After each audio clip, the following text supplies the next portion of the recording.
رحم الله من قرأ الفاتحة. بسم الله الرحمن الرحيم. الحمد لله رب العالمين الرحمن الرحيم مالك يوم الدين إياك نعبد وإياك نستعين اهدنا الصراط المستقيم صراط الذين أنعمت عليهم غير المغضوب عليهم ولا الضالين. أفوض أمري إلى الله إن الله بصير بالعباد ولا حول ولا قوة إلا بالله العلي العظيم. حسبنا الله ونعم الوكيل نعم المولى ونعم النصير. أعوذ بالله من الشيطان الرجيم. بسم الله الرحمن الرحيم.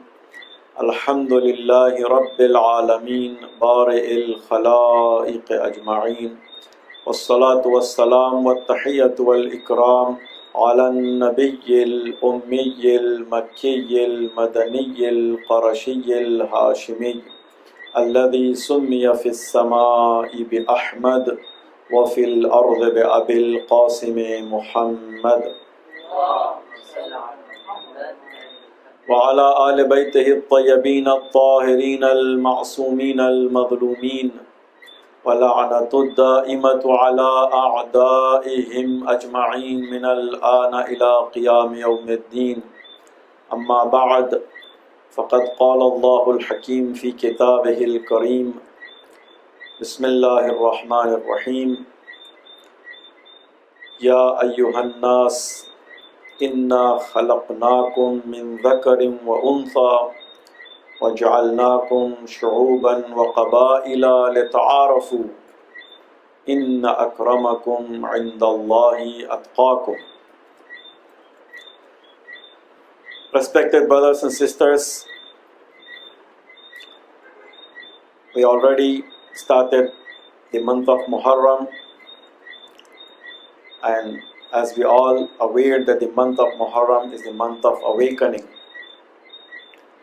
the month in which we shed light on the various topics concerning our life in this world and also life in hereafter. And all we discuss is taken from Quran and the hadith of Rasulullah and Ahlul Bayt alayhimus salam, and this turned into a live university.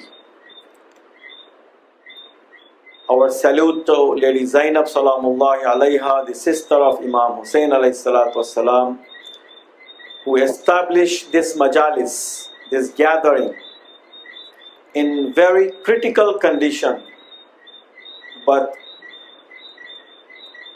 these gatherings benefiting not only people in her time, the people until the day of judgment, they are benefiting from this majalis. And if we have knowledge and iman alive in our hearts, the majority of the credit goes to these majalis.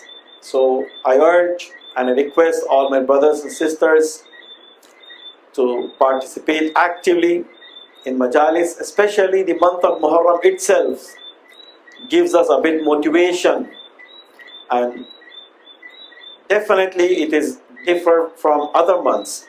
We cannot get similar motivation in other months.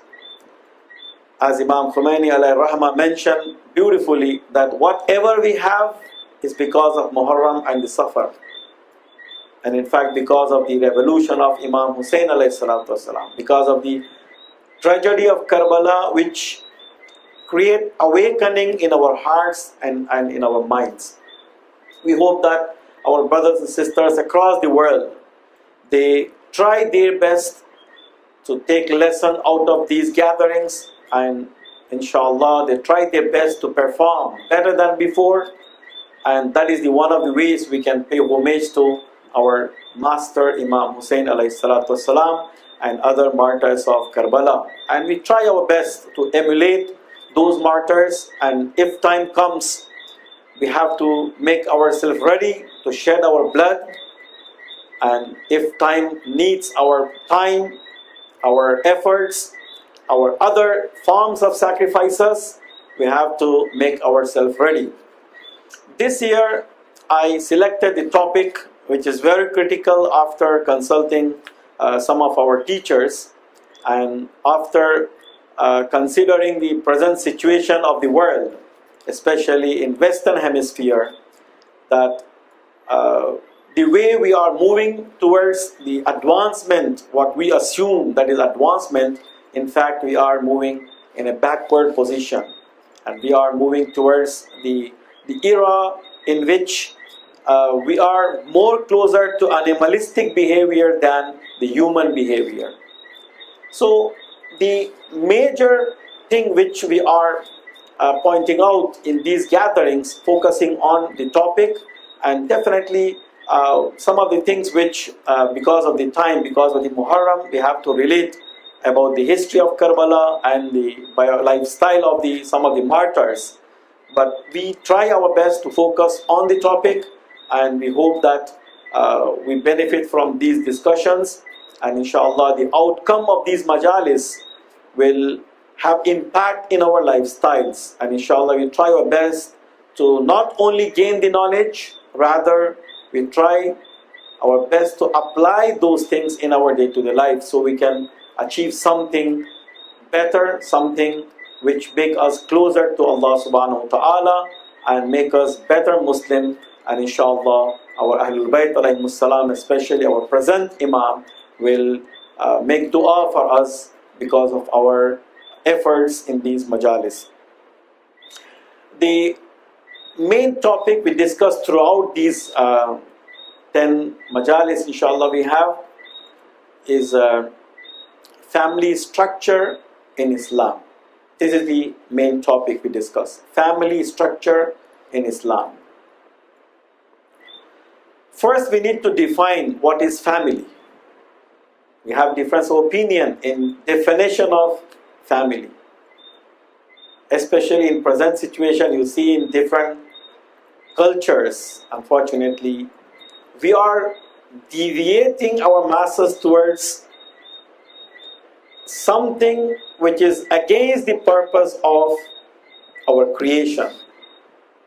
Allah subhanahu wa ta'ala mentioned in this verse of the chapter Al-Hujurat, which is very famous verse, not talking to believers, not said Ya ayyuhalladhina amanu, Ya ayyuhal muslimun. It's not even referring to the Muslims. It's referring to entire human race. Ya ayyuhan nas, O human race, O human being. So its message is for entire humanity. Inna khalaqnakum min dhakarin wa untha. We created you from a male and a female. It's very transparent and a very clear message that the family can be only from a male and a female. It denies the same-sex marriage, which we cannot consider that as a family. As we go in depth, we can understand the purpose of our creation and why Allah subhanahu wa ta'ala obligates to construct a family, and why the family structure in Islam is very important. And most of the verses we have in Quran concerning this life, the present life in this world, is talking about the family life, and up to a level that if you look on the gist of the Quran, totality of the Quran, the message of the Quran in total, we cannot find how to pray, the method of salat in Quran. There is no verse mentioning about the method of salat. Yes, it is mentioned, aqimis salat, command that you have to establish the prayer, not just offering the prayer, establish the prayer. Or it includes the preservation of the prayer. And timings of the prayer also mentioned. when to offer the prayers, but it never speak about the method of salat. How we learn? Rasulullah said, Sallu kama ra'aytumuni usalli. Pray as you see me offering the prayer. Meaning the method you can learn from me. It's not necessary to refer to the Quran, because that itself shows that Quran is not enough. Those who say the Hasbuna Kitab Allah, Quran is enough for us. Its answer is here, that Allah subhanahu wa ta'ala never mentioned the method of prayer, which is the 5 times daily we have to offer the prayer. It is obligatory. Method is not mentioned. So how we can learn about the method of prayer?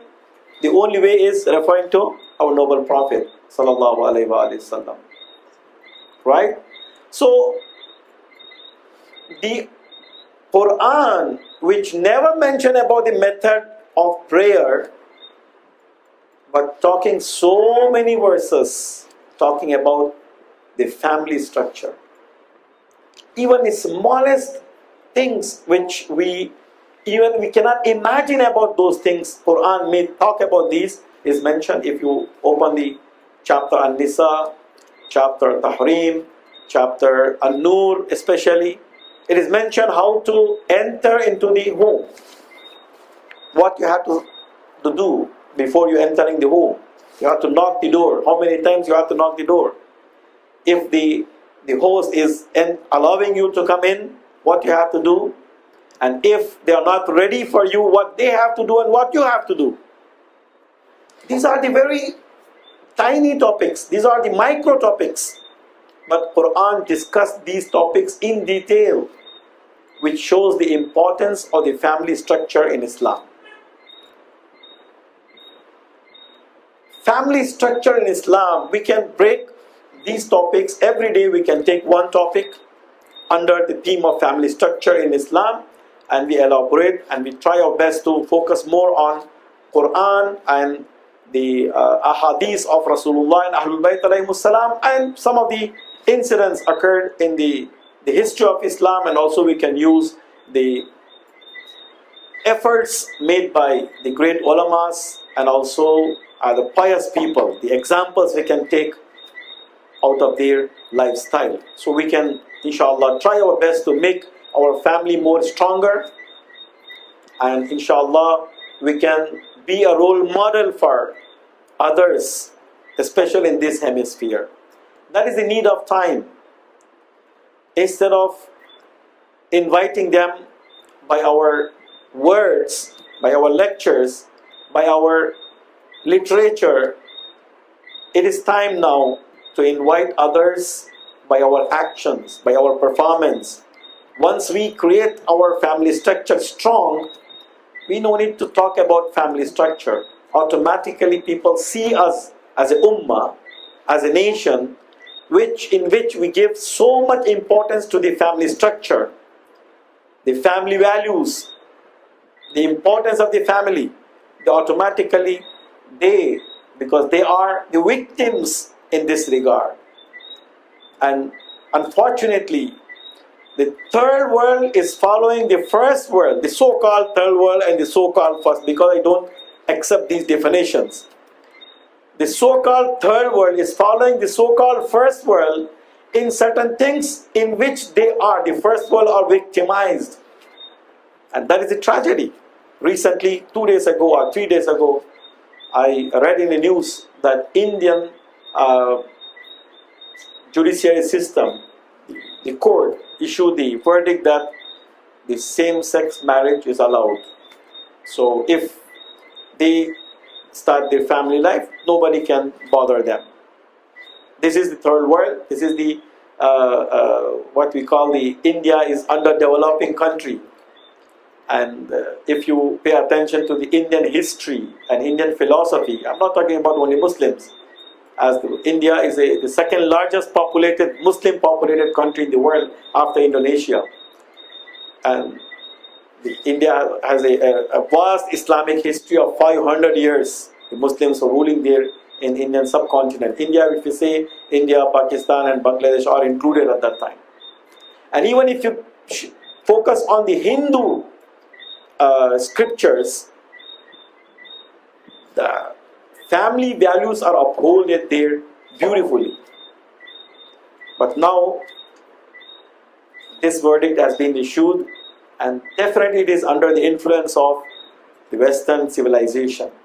And we need to lament on these things, that where the advanced world is victimized on such values, and we are following their footsteps, so we can be also victimized. That is something we need to understand, and we need to make our younger generation well aware of these things, that we're not supposed to follow on certain things to the developed countries or the advanced countries or the first world, but we need to uphold our own values in certain things. We need to be role model for them, and they have to learn lesson out of it. Anyway, the definition of family in Islam is very clear. First and foremost thing is, the man and the woman can get married only. That is the only way. There is no other way. The second thing, which is most important nowadays, that our youths are forgetting these things, that only through the marriage Islam allows the family. The definition of family in Islam will happen only through marriage, not out of marriage. No matter how much you are close to each other, no matter how much you are understanding each other, through the marriage only, whether it is permanent marriage or even temporary marriage as per the Islamic principles, and especially the followers of the Ahlul Bayt alayhimus salam. These are the only options you can establish a family. So out of this, Islam never considers as a family. Yeah, you are very close friends, but we cannot consider you as a family without nikah or without mut. These things is obligatory. This is the process of constructing a family. Islamic point of view is very clear, and the more we go towards advancement of this world scientifically, the more we understand the importance of the family structure as per the Islamic principles.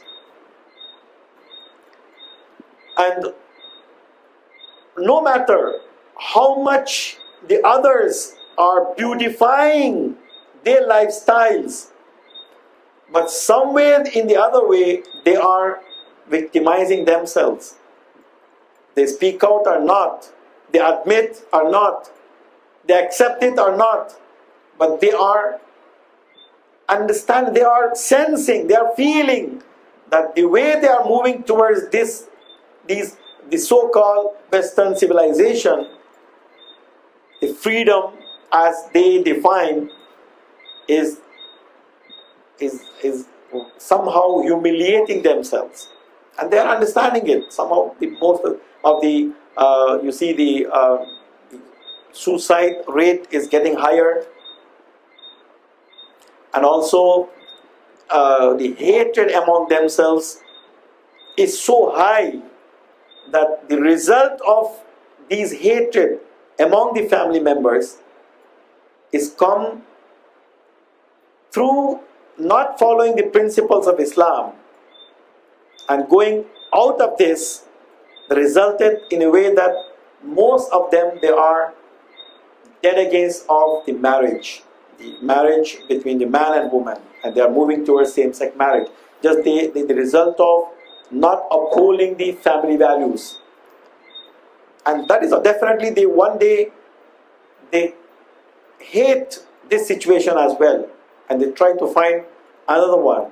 You know, I normally give this example, that if a person is in a place where what you call the daldal, where the shaky land, the particular word,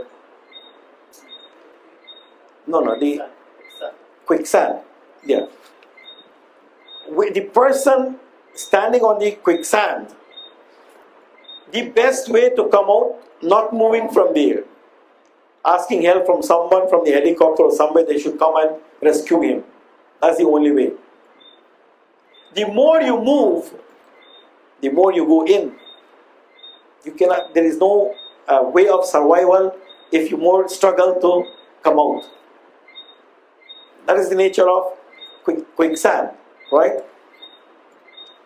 This is the quicksand for them.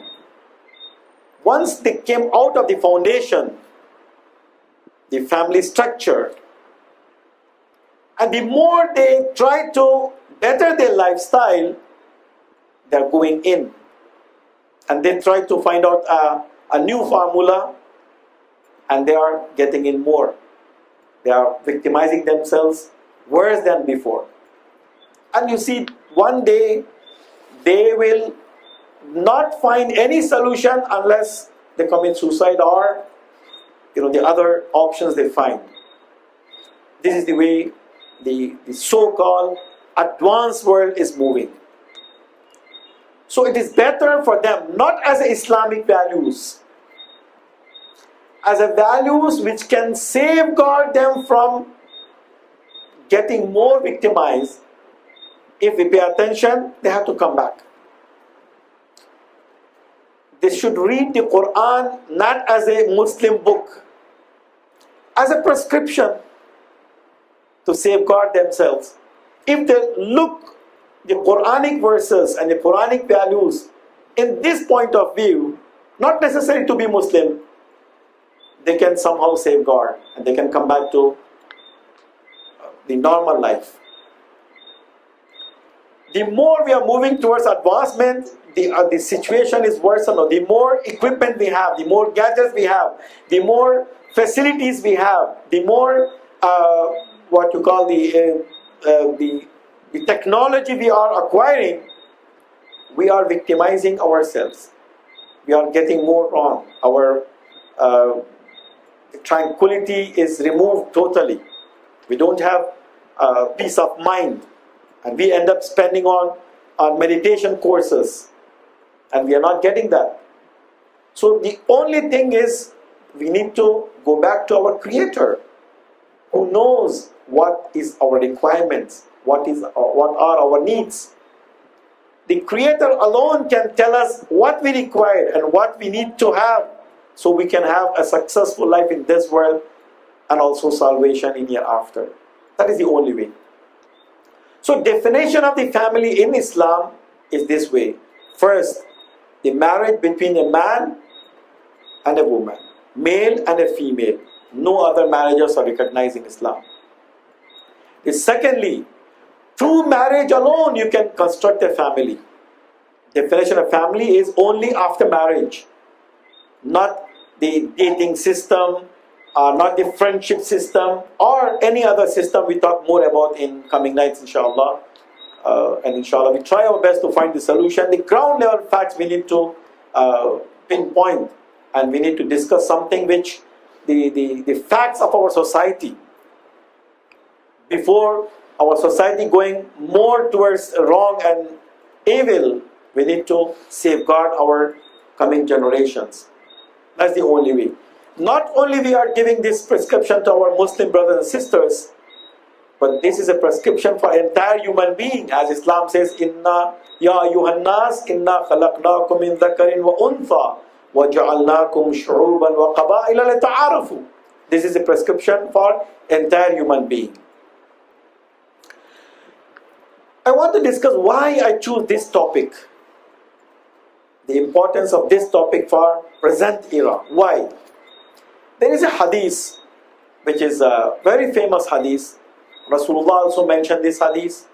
Imam Baqir alayhi salatu wasalam also mentioned this hadith. Imam Ali alayhi salatu wasalam also mentioned this hadith. Imam Sadiq and perhaps other Imams also mentioned these things. These are the great personalities, our infallible Imam Masumi. They mentioned this hadith. I saw them. This is recorded in many Shia books concerning the era of occultation, the ghaibat of Imam of our time. It is mentioned that Imam will come after the era of confusion, Dawran Hayra. Hayra means confusion. The time will come in which the people will totally confused. Some time will come, people will confuse on many matters. تَذِلُّ فِيهَا أَقْوَامٌ. Some of the nations, they deviate from the right path because of this confusion. And then لَا يَثْبُتُ عَلَى دِينِهِ إِلَّا الْمُخْلِصُونَ. And none of them will remain in their deen, in their religion, in their iman, in their faith, except the mukhlisun, the pure ones, the sincere ones. So, the cause of that hayra and confusion is shaitan, the devil, the iblis. We have a very great pious mystic in Tehran. It is mentioned that he was in a situation of a bit difficulty for 3-4 days, and he was not normal. Even sometimes he was confused in the prayer. He was a very great scholar. While he was walking on the street, people used to guard him, because sometimes he was moving towards this traffic, not understanding. Something was bothering him. His students went to him and said, "Our teacher, what happened to you? We are not seeing you in a stable situation. Something is bothering in your mind." He said, "Yes, it's very important thing is bothering in my mind. I saw a hadith, and after reading that hadith, I'm not stable." That hadith is a very important hadith that Rasulullah mentioned. Shaitan, the Iblis, who deviated Adam alayhi salatu wasalam by swearing God, telling him that I want to give you some advice. And he mentioned that I want to give you some advice so it can benefit you. And he swear God. And Adam alayhi salam considered him as a sympathy, as a maybe a advice. The Iblis who swear by God and said that I'm giving you an advice to Adam and deceived him. And what he mentioned afterwards, that he swear by same God and said, I'm going to deviate all human beings. He's not hiding now anymore. Openly he mentioned, I'm going to deviate all human beings from the right path. Illa ibadul mukhlisun. Ibadukal mukhlisun. Except only the pure ones, because he can't reach to them. Right? So the Iblis who were giving the advice, he was about to advise Adam, and he mentioned that I'm going to advise you, and he deviated him. He tricked, he troubled him. What about the Iblis who openly mentioned that I'm going to deviate all human beings until the day of judgment? It means a serious matter. Shaitan is on our way. If Adam was not able to resist, how we can resist? So this is bothering in my mind. So I'm not stable at all. See, those mystics who can understand the sensibility of the matter. Now, Shaitan is not one person. As you know, as human race is growing in advancement, towards advancement, Shaitan also moving towards advancement.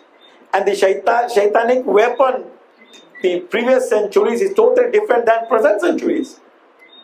And its weapon is no more advanced. And you see all these gadgets, the social media, the internet, television, the print media, the entire thing is now became Shaitan. More advanced than any other era, any other time. So now we are in danger. If Adam alayhi salam was not able to resist against that Shaitan who was old, not so advanced like now, how we can resist against this great shaitans. And so many shaitans are well-equipped shaitans. So that is what bothering him. And we all should bother about this. And the most powerful weapon, the tool shaitan uses nowadays is the family. Destroying the family. We have a lot more things to talk about this. If you go back to the history, the dead enemy of Ahlul Bayt alayhimus salam, they use this tool to deviate people from Ahlul Bayt alayhimus salam. They destroy the family structure in a very smart way. The shaitan won't come to you in a direct way, The shaitan deviate you in a different forms. And they did it. Whatever was halal by Rasulullah sallallahu alaihi wasallam, they made it haram. So we can destroy our family structure. Because Rasulullah himself mentioned in a beautiful hadith, Ya Ali, O Ali, none can love you except whose birth is legitimate. This is very clear. That the lovers of Ahlul Bayt alayhimus salam, the people who follow the Ahlul Bayt alayhimus salam, are the only people whose birth is legitimate. And meaning the family structure is maintained. Imam Sadiq alayhi salatu wasalam mentioned that if you feel love in your heart towards Ahlul Bayt alayhimus salam, make dua for your mothers. Because they put effort to safeguard your birth and legitimacy of your birth, the chastity they maintain. So you are the followers of Ahlul Bayt alayhimus salam. So the most powerful weapon and tool shaitan uses now to destroy the family structure. And you know that all this media, the social media especially, they are the ones who are destroying the family structures. And Islam pays extra attention to the family and the values of the family. We are talking about Ahlul Bayt alayhimus salam and their lifestyle, and most of us, we talk more about their the piety and how they offer the prayers and how much they offer the Salatul Layl and how much their teachings, but we not taking much about their family life. I come across with a very beautiful hadith that Imam Ali alayhi salatu wasalam and Lady Fatima, they used to eat their food most of the times in their garden together, and they used to joke with one another. Hardly we speak about this aspect of our lifestyle of Ahlul Bayt alayhimus salam. It is mentioned by Rasulullah sallallahu alaihi wasallam that if a man helps the woman at home, it is equal to the worship of 70 years.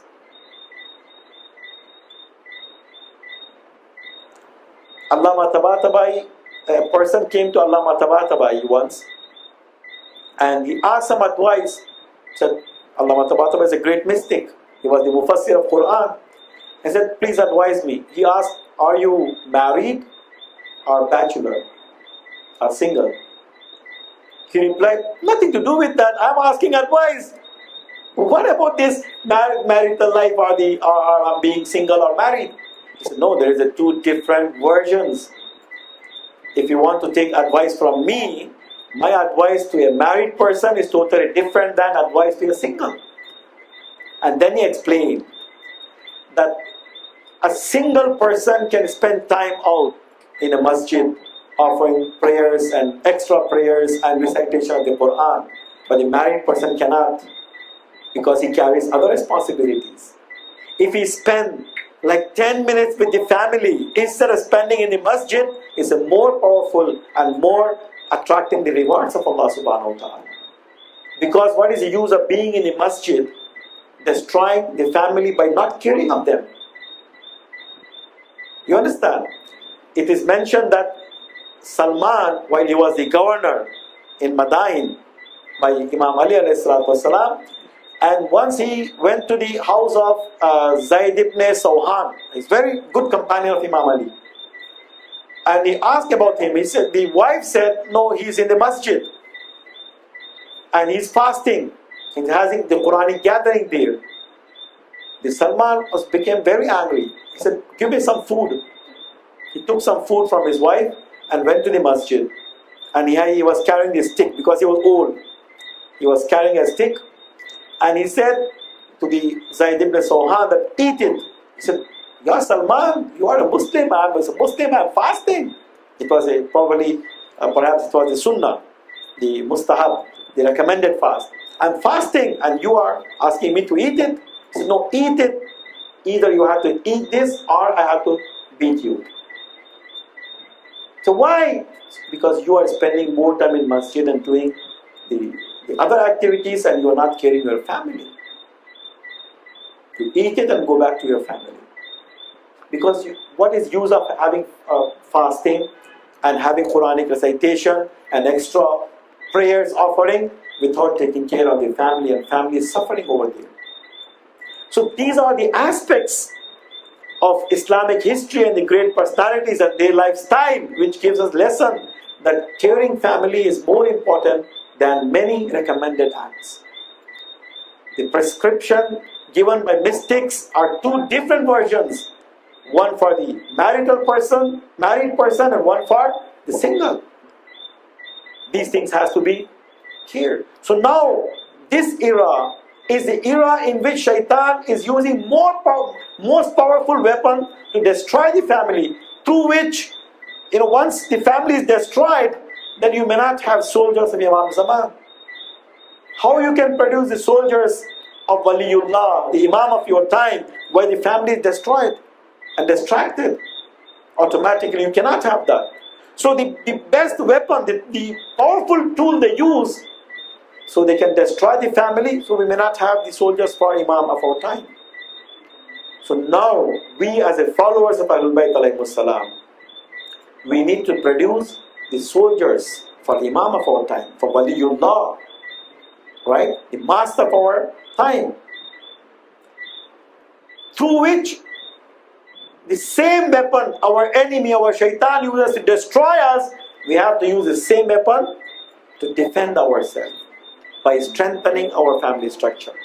That's why I chose this topic. This is another problem of our region, our Western Hemisphere. Now, the Western culture penetrated across the world through the media, through the social media especially. Now, none of the houses are safe from this destruction. The Shaitan went home delivery now. Sometimes the free of cost. The most of the pornographic channels and such channels there in some of the European countries, you have to pay for that. But in Iran, you don't need to pay. The Western powers are telecasting these things for free of cost. In Tehran, long back, they arrested a group of youths. They were distributing the high quality CDs and DVDs for free of cost. And when they inquired what they are doing, how they are so generous, they are distributing thousands of DVDs free of cost, and they find out that these are the destructive DVDs and porno and such things, so they can destroy the family structure in Islamic Republic of Iran. And they found out a group of young girls. Every morning they are going to a particular place. They are changing their dress and using the models which they encourage the younger generation to use that, so they can destroy the family. They can be more attractive to the other youngs. And evening they go and change the dress and get the money and go back. And who's paying so much of money just to move around in the city, wearing a particular model of the dress, so they can destroy the minds of the youths? So who is paying the money? This is the Shaitan. Some of the declared budgets of some of the countries to destroy the Islamic countries are the billions. And what about the undeclared budgets? And that is what happening. So because of this fact, I selected this topic, that why not we focus on Islamic perspective and Quranic perspective about the family structure, so we can strengthen our family structure, so inshallah we can produce a good soldiers for Imam of our time, Waliullah of our time. So inshallah we can prepare the ground for reappearance of Imam Mahdi, inshallah, and inshallah we, not only the followers of Ahlul Bayt alayhimus salam, all will benefit from this situation. Once Imam Mahdi comes, he never approach only the followers of Ahlul Bayt, His approach is totally different. He approaches Islam as it is. Not Arabian Islam or Persian Islam or English Islam or European Islam. No. Islam as it is. And that approach is most sincere approach. And that approach penetrates into the hearts of even non-Muslims, the present non-Muslims, and they embrace Islam. And the majority of the human race at that time will be the followers of Imam Mahdi alayhi salatu wasalam. So we need to prepare the ground for it. It's we who are the responsible for it. As a follower of Ahlul Bayt alayhimus salam, we can take lesson out of these gatherings, especially while we are talking about Imam Hussein alayhi salatu wasalam and the revolution of Karbala. How we can have the martyrs of Karbala are the like-minded, the followers of martyrs of Karbala, without maintaining the family structure. If you look on the background of each one of them, of the martyrs of Karbala, their family structure was very strong. And they were pious people. They came out of the pious parents. You cannot expect a pious son or pious daughter from distracted family or deviated family. But I did mention once that the Muhammad Hussain Tabatabai, who became the memorizer of the whole Quran in the age of 5, they asked his mother, they interviewed him, what you did to have such a wonderful son? She replied that I spending most of my time by recitation of the Quran, memorization of the Quran, and I prevented eating not only haram, but even the doubtful, which is haram or halal, I avoided. Only halal thing I consume. And during the pregnancy, most of the time I tried my best to be in the state of wudu, listening to the Quran, reciting Quran, and being in the gathering of Aba Abdullah al-Hussein alayhi salatu wasalam, and Islamic gathering and Islamic discussion. And she mentioned that I never fed him my breast milk except that I made wudu before. So out of this pious family, you can have a pious son, a pious daughter. So if we are expecting our generation to be pious and to be the soldiers of Imam of our time, we need to put some extra efforts strengthening our family structure. It seems we are running out of time. That what I intend to mention, that the family structure, Western point of view and Islamic perspective, all we could mention that the Islamic perspective is something through the marriage and through upholding the values of Islamic principles. And inshallah we talk more about the Western point of view, then we can justify which one is better for human race. And then the significance of the family. The purpose of creation, Allama Tabatabai, Allama Jawadi Amuli mentioned beautifully, that Allah subhanahu wa ta'ala created us and given us two major responsibilities. One, to maintain our body. That is obligatory to maintain our body. Through what? We have to eat food and drink water. Who will do that? Without any payment, we are not going to do anything. If anything asked from us to do, we are looking for payment, the salary, the wages. Allah subhanahu wa ta'ala fixed the wages and given before we perform our action. The wage in the form of hunger and thirst. Without feeling hunger and thirst, we are not going to eat or drink. So that hunger and thirst is a blessing of Allah subhanahu wa ta'ala, and that is the salary, that is the wages paid before we consume food. So when we feel hunger, we feel thirst, we consume food, maintain our body.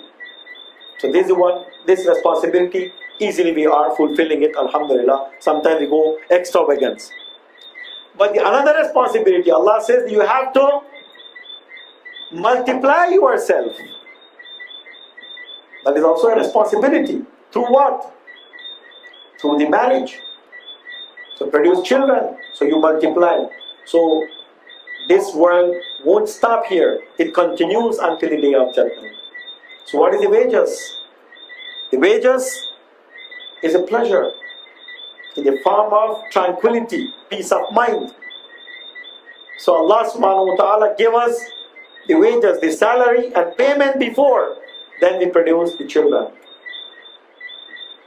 These are the two major responsibilities. And how we can fulfill this responsibility without having a marriage system, marriage between male and female.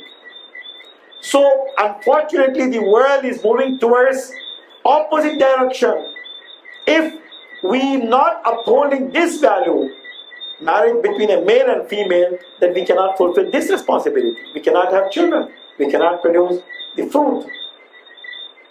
So it is totally against the nature. Just imagine if all human race go against this system and take the system which is encouraged by a particular civilization, then after a few years, what happens to the human race? And even now, some of the countries are going in a danger zone. Their population is decreasing, the youngsters are decreasing. And now they have to mobilize from other countries because they went deeply into opposite direction of the nature. And they lost the production of human race. And then what happens? The younger generation, they are lacking. The manpower, the human resources is lacking. So they have to create a desperate situation in some countries so they can move away from that country as a refugee. So they select from them and they want to fulfill that gap in their countries. That is the politics they are playing, unfortunately, with the human race. No matter how many millions they lose their lives, no matter how many millions they lose their homes, no matter how much the casualties they see, it's okay, only they want to fulfill their own desires, their own needs. They want to make it that they are destroying the countries. And the only solution is coming back to the nature created by Allah subhanahu wa ta'ala. If we see the values of the family in Ahlul Bayt alayhimus salam, how it uphold and how they were able to be a role model for entire human being, not only for the followers of Ahlul Bayt or the Muslims, they were role model for entire human being. If a non-Muslim come and see the family life of Rasulullah, they can take lesson out of it. The family life of Imam Ali and Lady Fatima, they can take lesson out of it. The family life of Imam Ali and Fatima is so great that each one of their children, each one of their sons and daughters, a great personality of their time. Who can bring a son like Imam Hassan? Who can bring a son like Imam Hussein, who can produce and create like Karbala? Karbala is a turning point of human history. And who can create that with having only 72% against more than 30,000 troops, well equipped with so many kinds of weapons? And here is thirst and hunger. Only 72 members, among them a 6-month-old baby and 70 years of age as well, and youngs. Everyone included is 72. And they were able to confront the army, huge army, more than 30,000. And that is the production of Imam Ali and Fatima. That is the family life. That is, the pious family was able to produce a child like Imam Hussein, who was able to challenge the tyranny of the time. And they were able to set up an example, not only for the Muslims, even for entire human race until the day of judgment. If you look on the expressions by non-Muslims about Imam Hussein and the tragedy of Karbala, you come to know that how important the tragedy of Karbala is. Normally in the first majlis we talk about the question of allegiance, asking hand of allegiance by Yazid from Imam Hussein. The big question is why Yazid has to seek the hand of allegiance from Imam Hussein.